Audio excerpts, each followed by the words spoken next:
মোথাবাড়ি পরিদর্শনে কেন্দ্রীয় মহিলা কমিশনের সদস্য অর্চনা মজুমদার। মোথাবাড়ির পরিস্থিতি নিয়ে উদ্বেগ প্রকাশ করেন তিনি। এদিন মোথাবাড়িতে অত্যাচারিত মহিলাদের সঙ্গে কথা বলেন তিনি। তাদের উপর অত্যাচারের অভিযোগ শোনেন।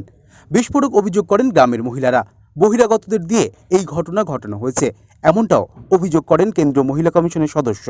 পুলিশের বিরুদ্ধে ক্ষোভ প্রকাশ করেন তিনি। তাদের হতাশা এবং কষ্ট এমন একটা জায়গায় পৌঁছেছে, একটা ঘটনা ঘটেছে, উস্কানিমূলক ঘটনা।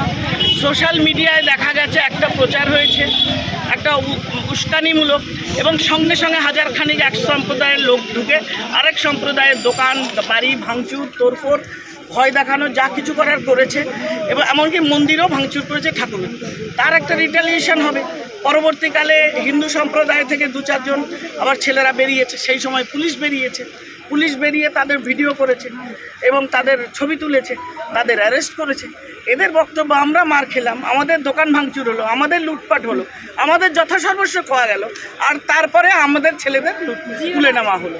পুলিশের এই যে কাজটা, এর মধ্যে ওরা বলছে যে যারা করেছে বেশিরভাগই 25, 20, 15 বছরের বাচ্চা ছেলেমেয়ে, যারা বেশিরভাগ লোকাল নয়। আমি আয়োগ থেকে আমার বক্তব্য, পুলিশ কেন কারণ খুঁজে পাচ্ছে না যে দুপাশে দুটো দোকান ইনট্যাক্ট, অথবা মাঝখানে একটা হিন্দুর দোকান ভাঙা।